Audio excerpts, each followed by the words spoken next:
Ministro do STF, Alexandre de Moraes, diz que mesmo com indulto, o deputado Daniel Silveira está inelegível. Presidente Jair Bolsonaro fala que não admite que certos poderes interfiram no destino do país. Na marcha dos municípios, o presidente avisa que vários navios russos estão chegando lotados com fertilizantes. Ministro das Relações Exteriores da Rússia não descarta uma terceira guerra mundial. Polícia Federal faz operação contra a compra de respiradores superfaturados durante a pandemia. Pesquisadores de São Paulo encontram novas variantes de Covid. OMS alerta para a nova onda de hepatite em crianças de 12 países. E em Dubai, uma cafeteria capricha no cardápio para cães e gatos. A partir de agora, no Jornal das 22.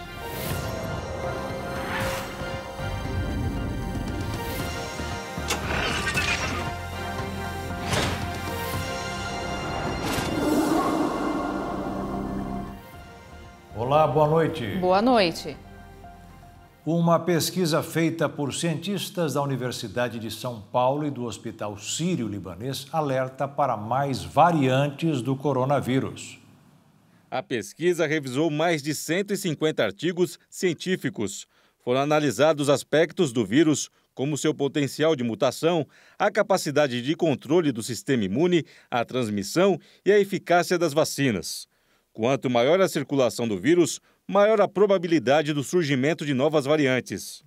A nova variante é capaz de enganar o sistema imunológico e deve surgir nos próximos meses. A possibilidade aumenta por conta da retomada do contato social. E o cenário é ainda mais preocupante, com cidades adotando lockdown, como é o caso de Xangai, na China. O vírus está se modificando, principalmente nessa proteína que liga esse receptor humano, ele está se modificando, para tentar burlar o sistema imunológico, para tentar burlar a ação dos anticorpos que neutralizam ou que evitam com que o vírus consiga entrar nas células humanas, né? E um dos mecanismos que o vírus tem evoluído para conseguir se manter vivo na sociedade, né, que é isso que o vírus quer, é aumentar a transmissibilidade. Então, novas variantes são esperadas. Provavelmente, essa nova variante vai ser mais transmissível. Agora, se ela vai ser mais letal, como que vai ser a patologia dessa nova variante, é uma incógnita, nós não sabemos, é difícil você prever. O estudo também afirma que as mutações que podem ocorrer ajudam a explicar que a ideia de que o vírus se torne menos letal conforme evolui não é uma regra. No início da pandemia, as transmissões começavam um dia antes dos primeiros sintomas. Com a variante Delta, o período aumentou para 3 dias de transmissão assintomáticas e 74% dos contágios da variante ocorreram nesse tempo. E por isso as medidas de segurança contra o vírus não devem ser relaxadas. Foi precoce, é precoce você fazer um relaxamento nesse momento. Nós temos números muito bons de número baixo de pessoas contaminadas, números de óbitos baixos, em relação ao pico da pandemia, não que eles sejam baixos, porque a gente faz uma comparação com o pico da pandemia, né? Sim. Nós gostaríamos que não tivesse nenhum caso, nenhum óbito. Então, a gente está num momento confortável, né? Mas não num momento de você dizer que a pandemia acabou e fazer um relaxamento total das medidas de segurança. Nós temos que ter o nosso novo normal, que seria você tomar cuidado para que não permita que o vírus fique circulando, diminua a circulação do vírus, até porque manter um vírus circulando, você aumenta a chance de surgir uma variante de preocupação. Nós não temos atualmente um antiviral eficaz. A vacina que nós temos atualmente, ela é uma vacina que não bloqueia a contaminação e a transmissão, então a gente ainda está muito longe do ideal, A Polícia Federal deflagrou na manhã de hoje a Operação Cianose, que investiga a contratação da empresa Hempcare pelo consórcio Nordeste para fornecimento de ventiladores pulmonares durante o pico inicial da pandemia de Covid no Brasil, por suspeita de superfaturamento. A Polícia Federal deflagrou nesta manhã a Operação Cianose, que investiga a contratação da empresa Hempcare pelo consórcio Nordeste para o fornecimento de ventiladores pulmonares durante o pico inicial da pandemia de Covid-19 no Brasil. A suspeita é de superfaturamento. Os 14 mandados de busca e apreensão expedidos pelo Superior Tribunal de Justiça foram cumpridos em Salvador, na Bahia, no Distrito Federal e nos estados de São Paulo e Rio de Janeiro. As buscas contam com o apoio da CGU, a Controladoria Geral da União. Um dos alvos da operação é Bruno Dauster, ex-secretário da Casa Civil do governador Rui Costa. O governador é um dos investigados, mas não foi alvo de mandados na ação de hoje. Em nota, o ex-secretário disse que a ação é extemporânea e desnecessária. Outro alvo da operação é o consultor Kleber Isaac. Ele se apresentou na sede da Polícia Federal em Ilhéus, no sul da Bahia, e entregou o celular e documentos.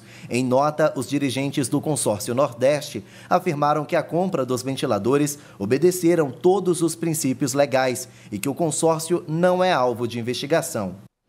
O Superior Tribunal de Justiça negou o pedido da defesa e manteve a pena de prisão da deputada Flor de Lis. Ela é acusada de matar o marido, o pastor Anderson do Carmo, executado a tiros 3 anos atrás. Flor de Lis ainda não foi a julgamento no tribunal do júri, marcado para o dia 9 de maio, e por isso não há condenação contra ela. Mas, por decisão unânime, hoje foi dada uma segunda liminar da Justiça, porque os juízes entendem que houve manifesta ilegalidade praticada pela ex-deputada. E agora vamos conferir quantas vacinas contra a Covid o Brasil aplicou até agora. 427.092.239. Em relação às de reforço, que são as terceira e a quarta doses, já são mais de 86.461.000. Veja a seguir novos alertas médicos no Dia Nacional de Combate à Pressão Alta. E veja também, ministro das Relações Exteriores da Rússia fala sobre os riscos de uma nova guerra mundial.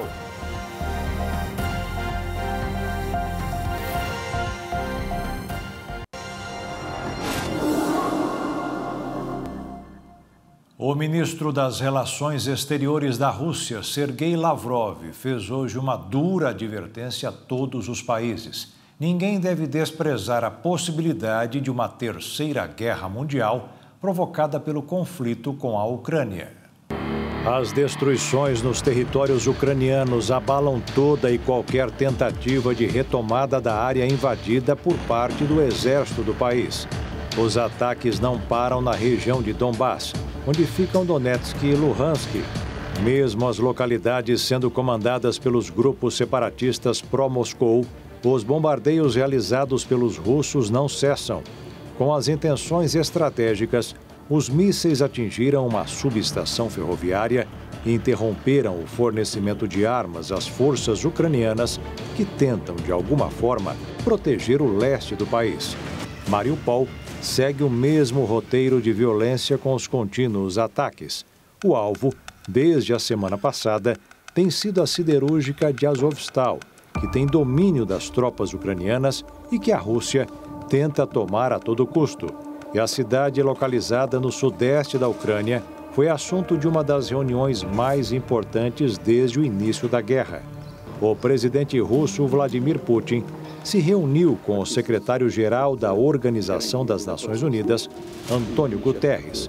Durante o diálogo, Putin afirmou que as reuniões em busca do cessar-fogo continuam de maneira online e espera que os encontros produzam resultados positivos. Mas Putin afirmou para Guterres que os acordos de segurança só seriam assinados caso as questões territoriais que envolvem os dois países fossem resolvidas. Após a reunião com Putin, Guterres se encontrou com o ministro das Relações Exteriores da Rússia, Sergei Lavrov. Durante o diálogo, Lavrov informou que recusou mais uma proposta da Ucrânia para realizar negociações de paz em Mariupol e reafirmou que a Rússia entende que é muito cedo para falar sobre as negociações com a Ucrânia. Por outro lado, na tentativa de apaziguar as tensões, Guterres disse estar pronto para mobilizar totalmente os recursos das Nações Unidas para salvar vidas e evacuar civis de Mariupol. Mas mesmo com as tentativas, Lavrov apresentou duras ameaças ao restante do mundo, com falas duras sobre ataques nucleares. Lavrov alertou o Ocidente para não subestimar os riscos elevados de uma terceira guerra mundial. A Alemanha anunciou o envio de armamentos pesados para ajudar o país na luta contra a Rússia. Os apoios e prestação de ajuda à Ucrânia têm se mostrado cada vez mais essenciais para controlar o avanço e o domínio russo na região, corrida que não parece ter fim. As tropas de Vladimir Putin estão na direção agora da Moldóvia, vizinha da Ucrânia, e uma das ex-repúblicas de ex-União Soviética. Ali existe um grupo separatista.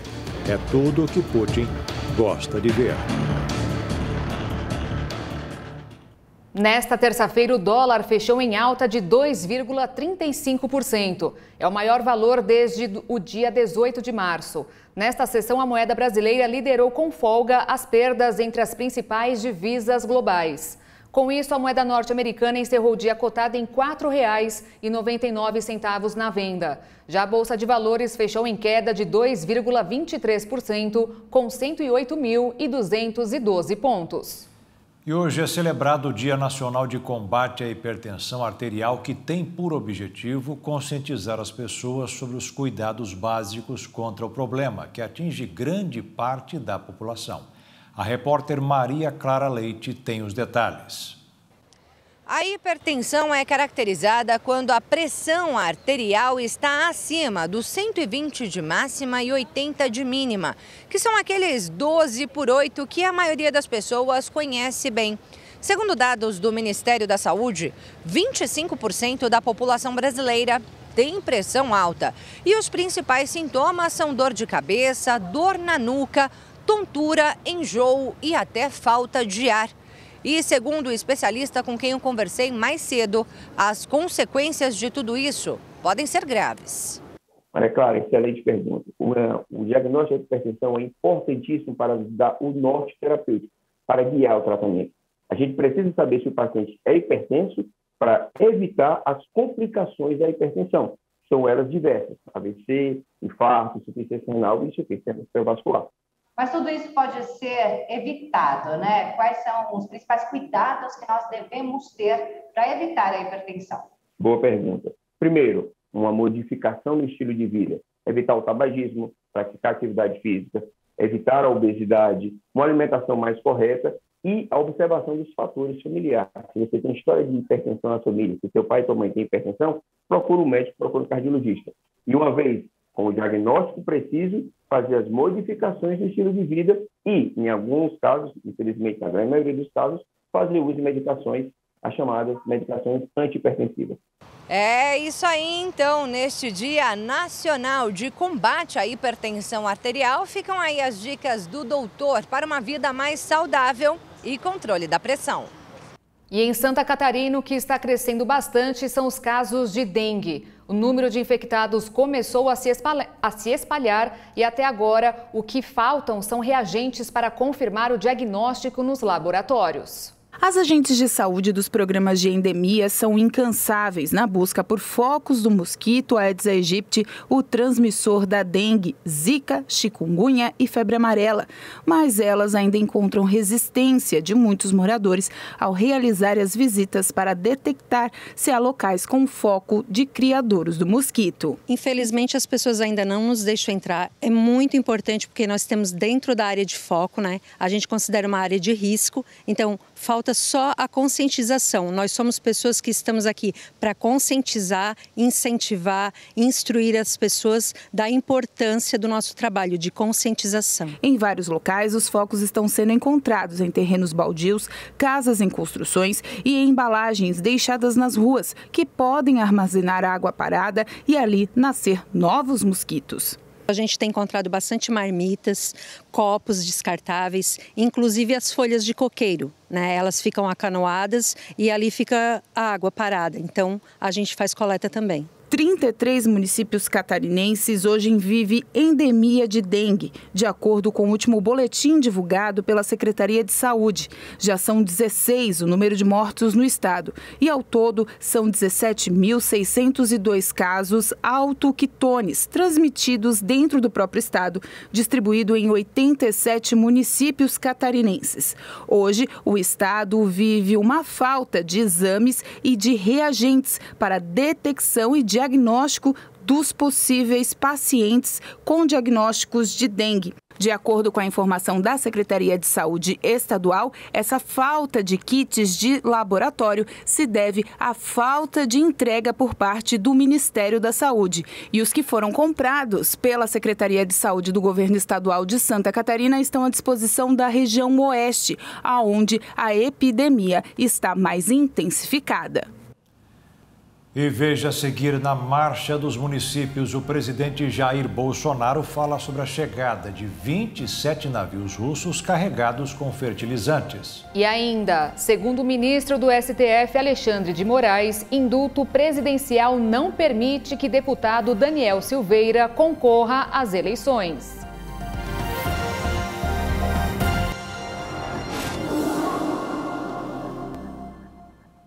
O presidente Jair Bolsonaro disse hoje que não pode admitir que certos poderes interfiram no destino do país. A declaração feita durante sua participação na Marcha dos Municípios, que começou hoje em Brasília, tenta colocar um limite à atuação do Supremo Tribunal Federal no caso do deputado Daniel Silveira. Cerca de 4.000 prefeitos e vereadores estão reunidos em Brasília para a 23ª Marcha em Defesa dos Municípios. O evento deve durar até quinta-feira e serve para debater o desenvolvimento das cidades brasileiras. Políticos de cunho nacional também participam do evento. É o caso dos presidentes da Câmara dos Deputados e do Senado Federal, Arthur Lira e Rodrigo Pacheco. Os parlamentares destacaram a parceria entre prefeitos e o Congresso Nacional. Lira mencionou a tramitação do Fundo de Participação dos Municípios, que foi aprovado em segundo turno na Câmara dos Deputados e determina que recursos federais sejam repassados às prefeituras. O aumento do repasse está em tramitação no Congresso Nacional. A matéria foi aprovada, determinando o aumento gradativo nos 4 primeiros anos de vigência da nova regra. Nos 2 primeiros anos, o repasse a mais será de 0,25 pontos percentuais. No 3º ano, de 0,5 ponto percentual e do 4º em diante, de 1 ponto percentual. Rodrigo Pacheco disse que quer mais frequência dos prefeitos em audiências públicas do Senado Federal. Segundo ele, o poder precisa ser descentralizado de Brasília e que as pequenas cidades também precisam ser vistas por políticos da capital federal. E esta defesa do municipalismo é uma defesa do Brasil. Não há dúvida que, ao valorizarmos os 5.570 municípios brasileiros, nós estamos dando solução aos inúmeros problemas que existem no nosso país. O presidente Jair Bolsonaro também esteve no evento. Acompanhado dos ministros da Infraestrutura e do Desenvolvimento Regional, Bolsonaro não direcionou o discurso para o assunto discutido na marcha. Destacou as ações do governo que, na visão dele, reaqueceram a economia, mas lembrou que os conflitos entre a Rússia e a Ucrânia atrapalharam os planos do governo para a retomada do crescimento. Mesmo assim, segundo o presidente, o país espera a chegada de 27 navios russos carregados com fertilizantes, que são fundamentais para a agricultura. Jair Bolsonaro tem utilizado eventos públicos para se posicionar sobre a polêmica do perdão concedido ao deputado federal Daniel Silveira. Desta vez, a ministra do Supremo Tribunal Federal, Rosa Weber, que analisa as ações contra o indulto no STF, deu um prazo de 10 dias para que o presidente explique o real motivo do indulto. A ministra quer saber se a decisão foi impessoal.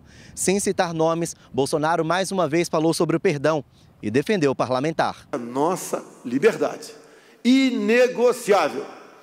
Quantos de nós somos agredidos ao longo da nossa vida pública? Lamentamos, não queremos ser agredidos, mas temos mecanismos, temos como buscar reparar isso daí.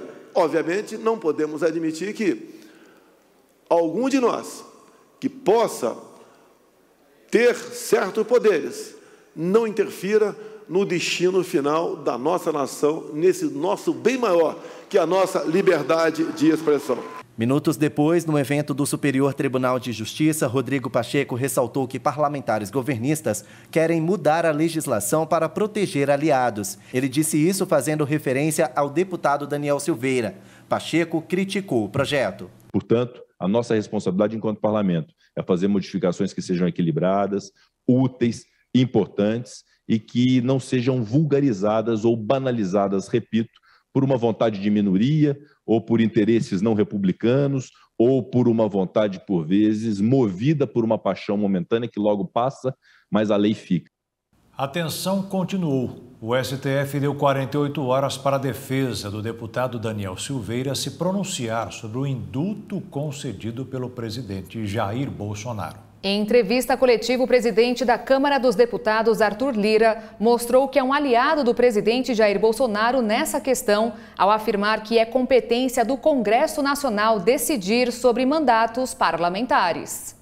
A defesa do deputado Daniel Silveira precisa explicar por que o parlamentar não cumpriu as medidas restritivas impostas a ele, como o não uso da tornozeleira eletrônica, que desde o dia 17 desse mês está sem bateria. O prazo foi estabelecido pelo ministro Alexandre de Moraes, do STF, que afirmou que mesmo com o indulto individual, o deputado continua inelegível. Moraes disse também que o Poder Judiciário deve analisar se o indulto obedece à Constituição, além de ser necessário saber o momento exato em que o decreto de Bolsonaro permitirá a extinção da pena, a qual Silveira foi condenado, já que o processo ainda não transitou em julgado e pode ser objeto de recurso. Nos últimos dias, diversos partidos políticos entraram com ações contra o decreto. Os pedidos de cancelamento do perdão serão julgados diretamente no plenário, mas ainda não tem data definida.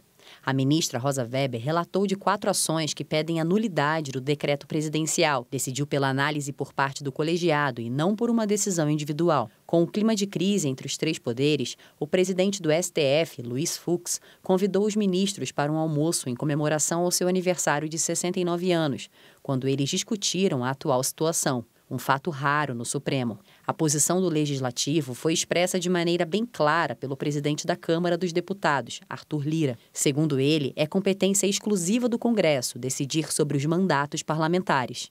Olha, essas questões de se a graça atende a elegibilidade, se a graça não atende a elegibilidade, se a graça atende a condenação criminal, ou se a Câmara restitui o mandato, eu só queria fazer essa última correção. A Câmara não restitui o que não dela foi tirado. Só quem pode retirar mandato parlamentar é o Congresso Nacional. Isso é um entendimento das duas casas que, com muita tranquilidade, a gente tem conversado e colocado, que é uma atribuição que nós não vamos abrir mão dela constitucionalmente. Já que a palavra final é da Câmara, quando deve ser colocado então isso em apreciação? Isso aí a gente depende de tudo como se caminha, não é? Um processo normal ele teria recurso, ele teria embargos, ele teria julgamento, ele teria que ter o trânsito julgado para que todo esse comunicado de procedimento chegasse ao Congresso Nacional. Houve uma decisão do presidente da República com o indulto da graça. Então, esse desenrolar processual, a gente vai ter que esperar. A Câmara só se pronunciará no momento adequado, quando chegar a demanda. Não pode agir de ofício, não, porque não é o caso. Nós não temos nenhuma comunicação na casa sobre essa possibilidade. No final da tarde, o presidente do Senado, Rodrigo Pacheco, disse que concorda com a posição de Arthur Lira de que cabe apenas ao Congresso a prerrogativa de cassação de mandatos parlamentares. As tarifas dos Correios vão subir 9,5%. O reajuste dos serviços nacionais e internacionais, aprovado hoje pelo Ministério das Comunicações, vai começar a valer a partir da próxima segunda-feira. O índice corresponde à variação do IPCA de janeiro a dezembro do ano passado. De acordo com dados do Ministério da Saúde sobre a Covid-19 no Brasil, foram registradas nas últimas 24 horas 144 mortes e 22.142 novos casos.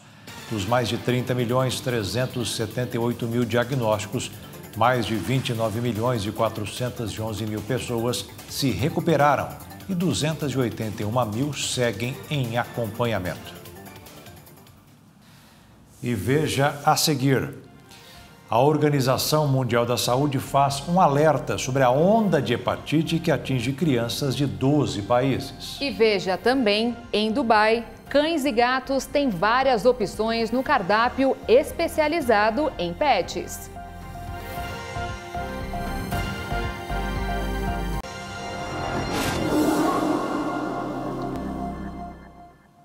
A Organização Mundial da Saúde confirmou a morte de uma criança em meio à misteriosa onda de hepatite infantil que tem rondado pelo menos 12 países do mundo. Até agora, quase 170 casos da doença foram confirmados.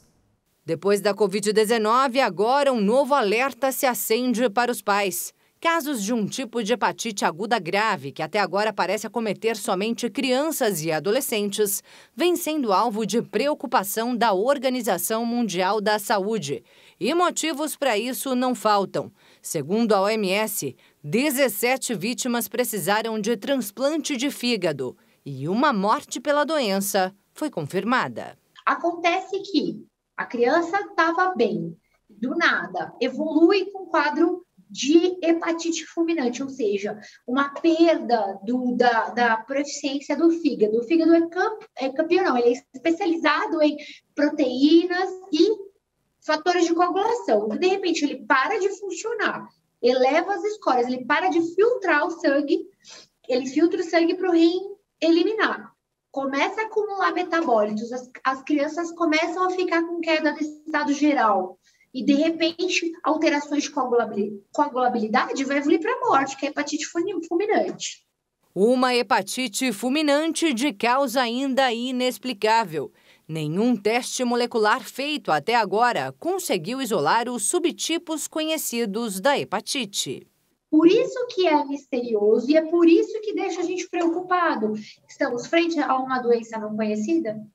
Primeiro, vamos entender o que é hepatite. A hepatite é uma inflamação do tecido hepático, seja por medicação, seja por excesso de bebida, seja por vírus ou até infecção bacteriana exacerbada, que são as sepses. Então, isso pode causar uma hepatite. Os tipos mais comuns são conhecidos como A, B e C. O primeiro é normalmente causado pela ingestão de alimentos ou água contaminados. E, segundo a especialista, pode ser tratado de forma muito simples. Passa como uma diarreia grave, parece às vezes até uma salmonela, hidratamos a criança e vida que segue, porque o tratamento do vírus é hidratação, repouso e retorno às atividades. Já os tipos B e C são transmitidos por transfusão de sangue, contato com agulhas contaminadas ou relação sexual sem proteção. Mas alguns subtipos podem ser evitados por meio da vacina. Aqui no Brasil, a vacina contra a hepatite B é aplicada em bebês logo nas primeiras horas de vida. Contra a hepatite A, a vacina é aplicada a partir dos 15 meses pela rede pública de saúde. Agora, contra a hepatite C, considerada mais grave, não existem vacinas. A hepatite C tem o potencial de virar neoplasia de fígado, câncer de fígado, levando à falência do órgão e morte. Apesar dos efeitos semelhantes, a nova hepatite não se relaciona nem mesmo com esse subtipo. Hepatite C que eu não consigo identificar no teste molecular, imagina, longe de ser, só se for uma mutação das muito estranhas. O fato é que, mesmo sem causa definida, já se sabe que a nova inflamação no fígado já foi identificada em 12 nações, entre Estados Unidos, Israel e países da Europa, sendo o Reino Unido o líder em notificações, com 114 dos quase 170 casos confirmados até este momento. E ainda que pareça estar distante, segundo a especialista, o alerta de cuidados serve também para o Brasil. Você está vendo acontecendo em diversos territórios. Eu não tenho um grande número, mas espera aí, eu estou com vários casos. Em diversos territórios, nós somos um país de grande rotatividade. Olha o nosso aeroporto de Guarulhos.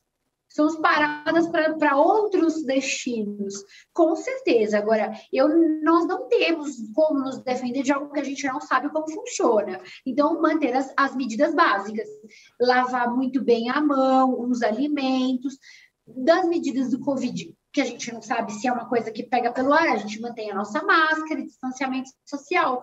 Além disso, a doutora lembra que é importante observar os sintomas da doença, que em casos já avançados são urina escura, fezes de cor acinzentada, coceira na pele, que também pode ficar amarelada, bem como os olhos, dores musculares e articulares, além de febre.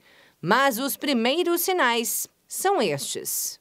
Agora, antes disso, o que fazer para evitar toda e qualquer doença? Criança saudável é criança que come bem, legumes, verduras, carnes.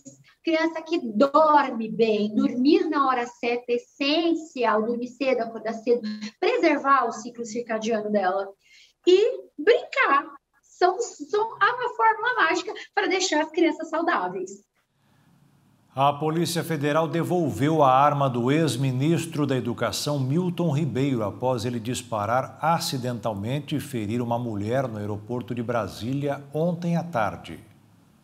Ribeiro possui porte de arma e registro como colecionador, segundo seus advogados.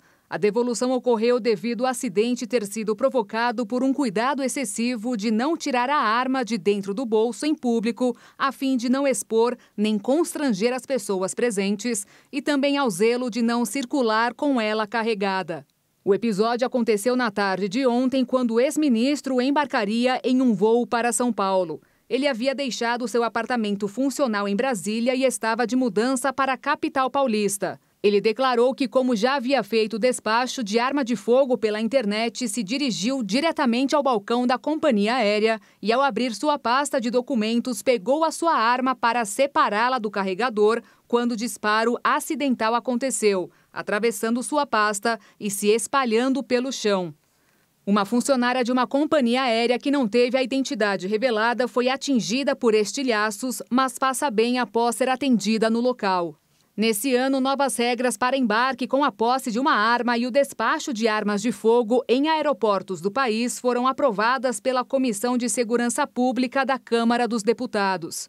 Agora, apenas integrantes das Forças Armadas, de órgãos policiais ou outros agentes públicos poderão ser autorizados a entrar armados em aeronaves civis.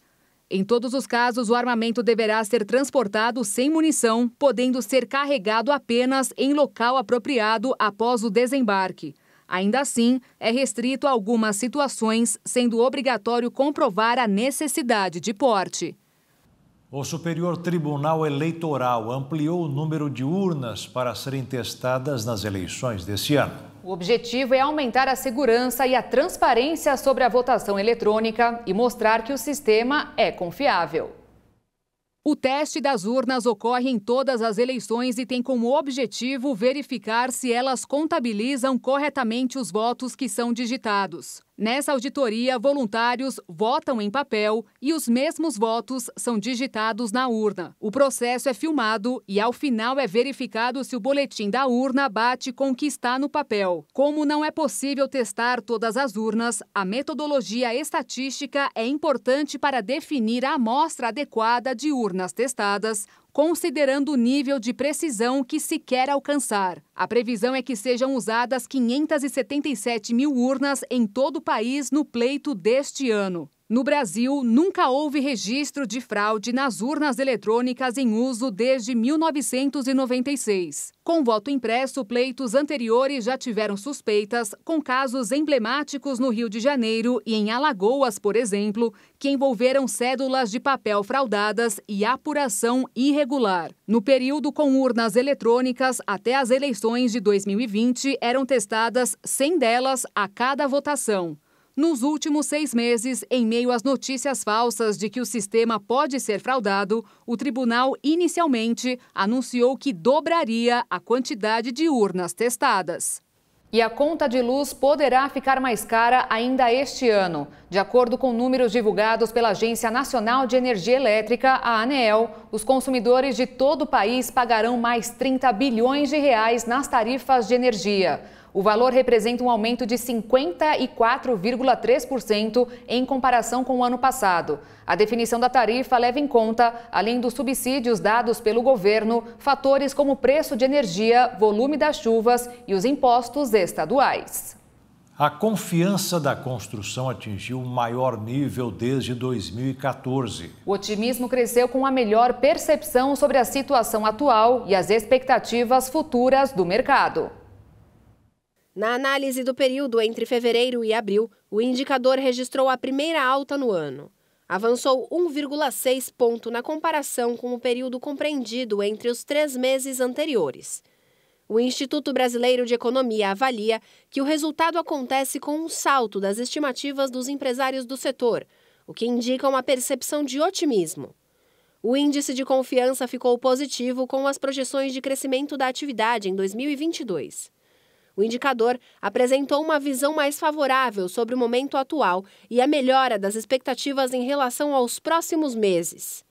O índice de situação atual subiu para 94,4 pontos, maior nível desde junho de 2014. A alta do subíndice foi influenciada tanto pela melhora do indicador de carteira de contratos, quanto pelo avanço da situação atual dos negócios. Já o índice de expectativas avançou 7,1 pontos, com a maior variação mensal em 2 anos, atingindo 101 pontos. A melhora da confiança no setor de construção acontece em um momento em que o custo para construir no Brasil acumula alta de 11,5% em um ano. O destaque é para o salto da variação de 0,87% dos preços em abril, com altas em ritmo maior de materiais e equipamentos. O consumidor, mais uma vez, precisa preparar o bolso quando for ao mercado. O preço do frango abatido comercializado no atacado registrou um aumento de quase 25% nos 3 primeiros meses do ano em Mato Grosso do Sul. Em janeiro deste ano, o quilo do frango foi comercializado em média a R$ 9,59. Em fevereiro, R$ 8,72 e em março, R$ 8,51. O preço médio foi 24,51% maior do que a média do primeiro trimestre de 2021, de acordo com dados da Ceasa. Os insumos são os fatores de produção, principalmente a questão da energia elétrica e a alimentação para os frangos, né? No caso o milho. Então são esses fatores os principais causadores do aumento do preço do frango. No primeiro trimestre deste ano, a receita com a exportação de carne de frango in natura foi 33% maior do que no mesmo período de 2021, passando de 63 milhões de dólares para 84 milhões. Embora o consumo e as exportações tenham aumentado, os produtores não pensam em investir na expansão das granjas por conta dos custos de produção. Os avicultores gastaram, em média, 41% a mais com energia elétrica entre 2021 e 2022. O rendimento não tem sido repassado para o produtor e, consequentemente, o produtor não está satisfeito com essa situação. Porque, geralmente, o preço está caro, o produtor está ganhando, mas não tem sido essa a realidade. E, consequentemente, a gente não vê um incentivo para que o produtor aumente a sua produção. Você sabia que manter uma higiene mental pode mudar todo o seu dia? Uma prática diária intencional para aliviar o estresse não apenas faz você se sentir melhor no mesmo dia. E apenas 15 minutos todas as manhãs são suficientes. A avaliação é de um psicólogo dos Estados Unidos que compara essa prática com a de escovar os dentes. Você pode, por exemplo, experimentar novas atividades, como se sentar ao lado de fora de casa, caminhar ou se alongar, anotar sentimentos que você teve durante o dia e até mesmo saborear um bom café. Uma reserva indígena de Dourados, em Mato Grosso do Sul, enfrenta sérios problemas nas estradas e coloca em risco alunos que precisam ir às escolas. A reserva indígena de Dourados é considerada uma das mais populosas do Brasil. São cerca de 19 mil índios convivendo em um espaço de cerca de 3.500 hectares. A reserva é também a única do país que reúne 3 etnias no mesmo espaço: Guarani, Kaiowá e Terena. Mesmo com toda sua cultura, com terras férteis e a forte presença de suas lideranças, as aldeias enfrentam sérios problemas, como a falta de água que se arrasta por longos anos. E agora, mais um que se agrava a cada dia: a falta de estrutura e conservação nas estradas que cortam as aldeias, colocando em risco crianças que dependem do ônibus escolar. Onde nós estamos hoje aqui é onde passa o ônibus 6 horas da manhã, 11 horas e 5 horas da tarde. Então não tem condições do ônibus passar nessas rodovias aqui, fazendo esse trajeto com essas crianças. Porque dia de chuva, daqui da onde nós estamos, lá na escola, vai dar mais de 4, 5 quilômetros. E como é que essas crianças vão estudar? Entendeu? Então isso daí a gente está pedindo. Hoje nós estamos aqui fazendo esse pedido para o governo do estado e a prefeitura de Dourados, né? Como a FUNAI, como nós não podemos tirar o cascalho, a pedra daqui de dentro, que eles comprem. Faz uma compra dessa pedra, desse cascalho, mas não deixa nós sem estrada. Com as chuvas, o problema se agrava. Como podemos ver nesse vídeo gravado pelas lideranças indígenas, são carros atolados e sem a mínima condição de uso das estradas, as pessoas se arriscam. Aí, ó. Neste momento, nós estamos com 5 carros atolados aqui, ó. Por se tratar de um problema também antigo, a revolta da comunidade indígena é saber que neste ano, por exemplo, como se trata de um ano eleitoral, muitos aparecerão com todo tipo de promessas, porém após as eleições, somem como que um passe de mágica. Totalmente nós somos esquecidos. Para você ver na parte das estradas, na parte do saneamento básico, tanto os órgãos públicos falam que está tudo 100% aqui dentro da aldeia, no papel. Já conversamos com os pessoal da MPF lá, com a maioria dos órgãos aí que ia executar um serviço dentro da nossa aldeia, mas até agora só está no papel. Em vez de estar executando logo isso daí, porque eles falaram que de imediato, mas até hoje nada, né? E isso é onde a gente está pedindo mais uma vez para eles poderem tentar buscar a solução para a nossa aldeia, porque isso que é o que a gente quer. Eles estão totalmente esquecendo a nossa aldeia, mas eles vêm só no dia que vai ter a votação, vai ter a eleição, aí sim, aí eles vêm com tudo. A rever a estrada aqui, mas enquanto isso, quem está sofrendo as consequências somos nós, a comunidade, que é morador daqui da aldeia, Bororó, tanto Jaguapiru, né? A sustentabilidade foi o destaque da pauta de hoje da NAB Show 2022, que é a maior feira mundial de tecnologia, entretenimento e mídia. O evento está sendo realizado em Las Vegas, nos Estados Unidos. O deputado federal Davi Soares, do União de São Paulo, participa das discussões a respeito de soluções mais eficazes em termos de consumo energético para impactar menos o meio ambiente.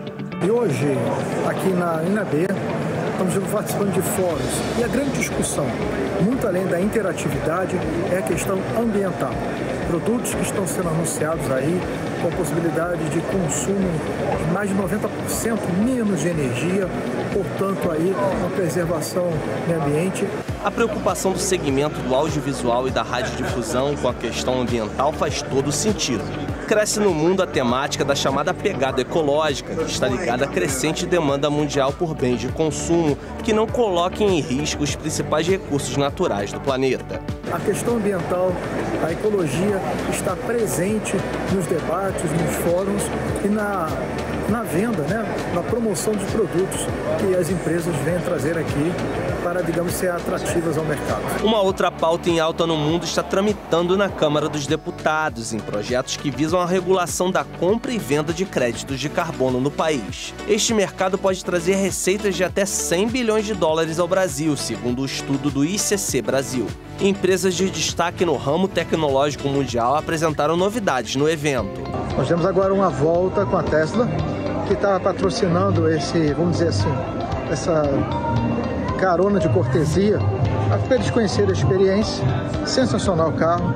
Eu acho que o Brasil precisa trazê-los imediatamente, uma fábrica no país. São oportunidades aí incríveis. Aprovado, nota 10.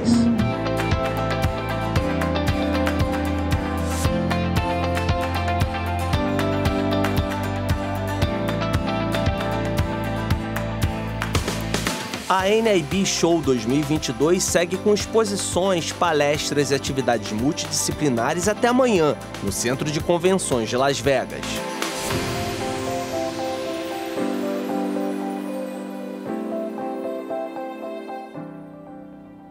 O Happy Birthday é um dos poucos cafés de Dubai que servem exclusivamente cães e gatos. O cardápio, que é repleto de refeições saudáveis, faz a alegria dos animais de estimação. A cafeteria é reconhecida por mimar os animais. O fundador e proprietário do Happy Birthday criou as guloseimas para os cães e gatos ainda filhotes e recebeu um feedback positivo que os quitutes eram verdadeiras refeições. Ela explica que a ideia surgiu devido ao carinho pelos bichinhos. Um dia eu estava pensando, há muitos lugares para humanos, restaurantes, por que não há restaurante para cães? Queremos ir a todos os lugares juntos, queremos ficar em todos os lugares. Então pensei em fazer um para eles, e este é o Happy Birthday. A cliente e frequentadora Vitória aprovou o cuidado com o preparo da alimentação do seu cãozinho. Gosto muito desse lugar porque a comida é feita por nutricionista e acho muito bom porque é saudável para ele e não é como um mimo, é uma refeição completa. Ele realmente gosta de comer. É sempre um menu diferente todos os dias. Às vezes são cupcakes e há outras refeições diferentes que eles podem ter, o que é muito bom.